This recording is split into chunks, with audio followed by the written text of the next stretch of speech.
nesse momento, recebendo o ministro da Saúde, Alexandre Padilha, que conversa ao vivo com a gente por ocasião do mutirão que vai ser promovido nesse fim de semana de cirurgias em parcerias com hospitais universitários. A gente vai abordar esse tema e também outros assuntos. Ministro, muito obrigado por estar aqui entre nós. Boa tarde, tudo bem por aí?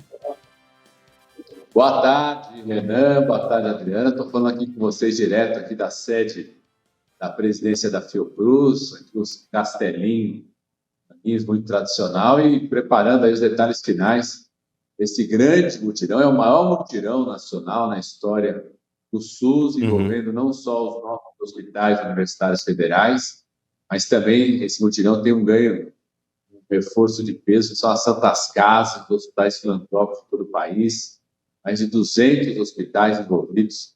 A expectativa é fazer mais de 60 mil cirurgias e exames de internação, de atenção hospitalar para serem realizados. A conversa que participa dessa nossa conversa com o senhor aqui no estúdio de São Paulo, eu, Renan, e também a Larissa com o senhor aí no Rio de Janeiro. Eu queria que o senhor trouxesse alguns detalhes dos procedimentos que vão ser feitos, oferecidos nesse mutirão, por favor.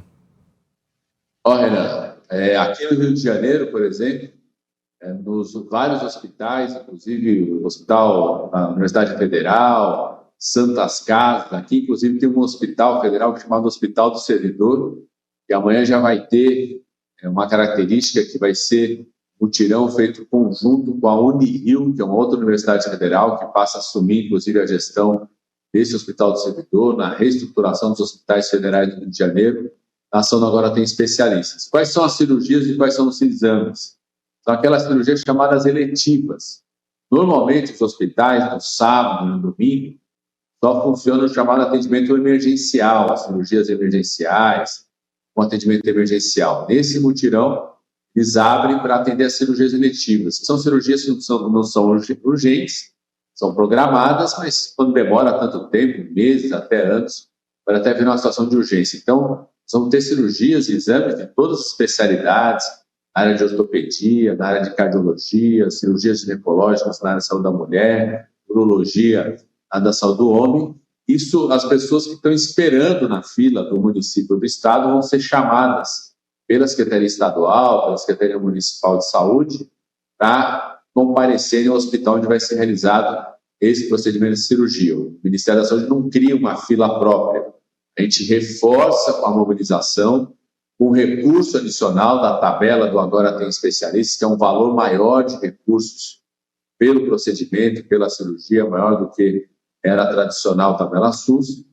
Os hospitais acabam contratando profissionais, reforçando suas equipes, permitindo que a gente possa fazer esse grande volume de cirurgias e exames especializados nesse fim de semana. Ministro, a gente está dando uma olhada agora, aproveitar que o senhor está aqui para falar um pouquinho sobre vacinação. A gente tem a aprovação da vacina da dengue, que foi muito comemorada nos últimos dias, e de olho também na vacina contra a bronquiolite. Nos últimos anos a gente viu um avanço de um movimento anti-vacina. Queria entender o que o Ministério tem feito para reforçar a importância da vacinação nesse cenário de desinformação. Larissa, primeiro a importância dessa nova vacina contra a bronquiolite. Essa vacina tem que ser aplicada na gestante. Então, toda gestante, a partir da 28ª semana, está sendo convocada a comparecer à unidade de saúde para se vacinar. Ao aplicar a vacina na gestante, protege a gestante, mas principalmente protege o bebê já desde o nascimento. Esse tipo de bronquiolite, causada pelo vírus sincicial respiratório, é a principal causa de internação e de morte por doença respiratória em bebês até 1 ano de idade. Então, se você vacina a gestante, a gente começa uma grande campanha de vacinação, como começamos agora em dezembro. Você garante, inclusive, que os bebês que vão nascer ali no inverno, antes do inverno, quando aumenta essas internações, já estejam protegidos. Só para você ter uma ideia, se uma gestante for pagar por essa vacina, ela vai pagar entre R$ 1.500, R$ 1.700, R$ 2.000. Então, é inacessível para a grande maioria da nossa população. Agora, essa vacina entra pelo SUS, o nosso Sistema Único de Saúde. Toda vez que a gente coloca uma vacina nova, mesmo no nosso esforço, a gente reforça as campanhas de vacinação. Eu tenho feito um apelo para os pais. Eu sou pai de uma criança de 10 anos de idade. Minha filha tem 10 anos de idade. Eu não vacinaria minha filha com as vacinas que tem no SUS se eu não tivesse confiança, segurança, certeza da importância das vacinas. Eu sou ministro, mas sobretudo médico infectologista, especialista nessa parte de vacinação. Então, a confiança que eu tenho de vacinar a minha filha é a mesma confiança que eu tenho para dizer que todo pai, toda mãe tem que levar seu filho para se vacinar, ver as vacinas do adulto. Quero lembrar que os pais e mães só não tiveram paralisia infantil, só não tiveram doenças graves, porque um dia seus pais foram lá te vacinar, muitas vezes enfrentando situações muito mais difíceis até, às vezes só tinha vacina uma vez por mês, agora a vacina está todo dia na unidade de saúde. Se tiver alguma dificuldade, pode fazer uma autorização para que a vacina aconteça na escola, os profissionais de saúde vão nas escolas, umas ações para combater esse negacionismo e a vacinação nas escolas que estão fazendo. Mais de 1 milhão de crianças foram vacinadas na escola só no primeiro semestre desse ano. Mais de 110 mil escolas espalhadas no país aderiram ao Estado da Escola. Então, a gente quer reforçar aqui a importância da vacina para todo mundo.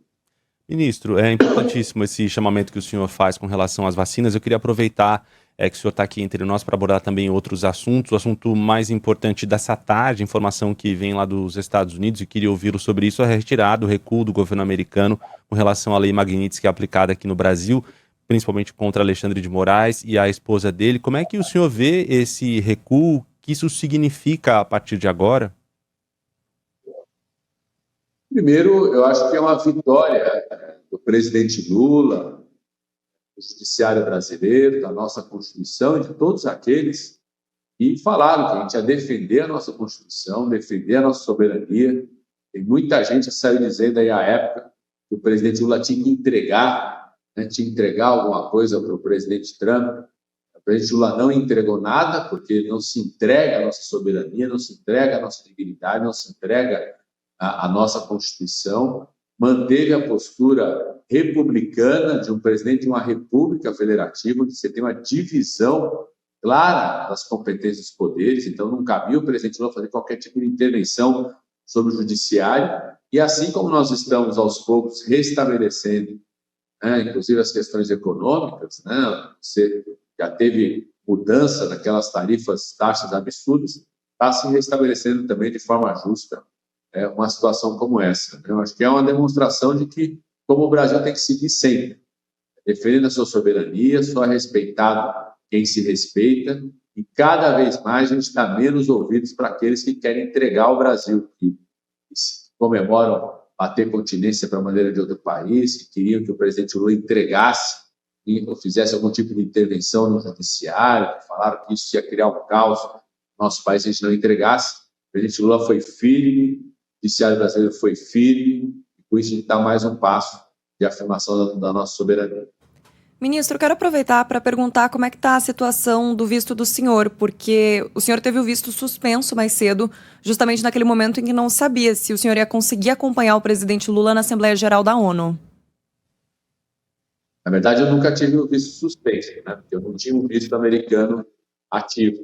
O que aconteceu comigo foi quando eu ia para a Assembleia da ONU, mais do que a Assembleia da ONU, eu sou ministro da Saúde, eu ia também para a Assembleia da Organização Pan-Americana de Saúde, que exigiu o deslocamento de Nova York para Washington. Naquele momento, o Departamento de Estado dos Estados Unidos quis estabelecer restrições que não faziam o menor sentido e, na prática, me impediam não só de participar de reuniões nas embaixadas, quando estivesse em Washington, tinha reuniões já pré-agendadas com vários países da Europa, do Sudeste Asiático, mas ainda impediu que eu saísse de Boston para Nova York. Por isso que eu não fui, não fazia sentido ir, e participei ativamente das duas assembleias online, e depois disso eu já fui recebido pelo rei da Inglaterra no Reino Unido, já fizemos uma reunião na China, na Índia, atraindo investimentos no Brasil, que mostra que o mundo inteiro está de portas abertas para o Brasil, inclusive empresas dos Estados Unidos estão vindo para cá. Estou aqui na Fundação Oswaldo Cruz, nós estamos trazendo novas parcerias com empresas dos Estados Unidos. Então, para mim, esse é um tema superado. Tentaram criar uma restrição à participação das minhas atividades quando eu fui lá, resolvi não ir porque eu não ia me submeter a isso, e conseguimos ampliar nossas cooperações com o resto do mundo, inclusive com empresas americanas, trazendo para cá essas empresas. Ministro, nosso tempo está acabando, infelizmente, mas eu não posso deixar de ter a impressão do senhor, como político, deputado federal, sobre o que a gente viu essa semana na Câmara dos Deputados, a ocupação da mesa, o cessamento ao trabalho da imprensa e a discussão que se fez com relação à manutenção de mandatos de colegas parlamentares. Do que o senhor viu nessa semana dessas discussões, que impressão o senhor tem do trabalho feito na casa e da maneira como foram tratadas essas discussões sobre manutenção de mandatos? Renan, quando eu assumi o Ministério da Coordenação Política, no começo do governo do presidente Lula, né, deixei o Ministério desde março desse ano, então virei a chave em relação a esses temas, mas eu falava uma coisa que, depois de tudo que foi o período de conflito do presidente da República anterior, né, não só a tentativa de golpe, de assassinar um presidente da República, mas durante o governo dele, o conflito o tempo permanente com o judiciário, com o Congresso, ataque daqui para lá, a gente precisaria de um verdadeiro programa de reabilitação das relações institucionais no país, um rehab das relações institucionais. Eu falava que era esse meu papel ali, enquanto ministro das Relações Institucionais. E acho que a ministra Gleice vai também se esforçando, trabalhando para que a gente vá aos poucos se reabilitando. É fundamental que isso aconteça, tem uma espécie de tensão pré-eleitoral agora, por conta, né, vai se aproximando as eleições, mas é muito importante que se coloque o rumo em relação a isso, para que tanto o Congresso Nacional quanto os poderes atuem para aquilo que é importante para o país. Por exemplo, eu tenho muito a agradecer ao Congresso Nacional de ter aprovado o programa Agora Tem Especialistas. Isso permite que eu faça um mutirão amanhã, cerca de 200 hospitais, e coloque carretas. Hoje a gente distribuiu mais carretas do Agora Tem Especialistas em vários estados do país. Estou aqui no Rio de Janeiro, extremo da Zona Oeste ali, depois de Santa Cruz. A carreta já atendeu hoje mais de quase 70, 100 mulheres no dia de atendimento, vai ficar 30 dias por lá. Tudo isso foi uma ação do governo do presidente Lula, aprovado pelo Congresso Nacional, então acho que precisa se concentrar naqueles temas de importância para o país. O Congresso Nacional foi importante aprovar o projeto do presidente Lula da isenção de quem ganha até R$5 mil, não vai precisar pagar mais imposto de renda no Brasil. Acho que é o momento de se concentrar nisso, ao invés de entrar em pautas, em temas, na verdade parece aí um esforço da extrema-direita no país, que não tem candidatura presente, fica tentando conturbar o debate do Congresso Nacional. Alexandre Padilha, ministro da Saúde, conversando com a gente aqui no Entre Nós. O senhor é sempre bem-vindo por aqui, muito obrigado, e que seja um sucesso, seja proveitoso esse programa de mutirão de cirurgias a partir desse fim de semana. Até a próxima.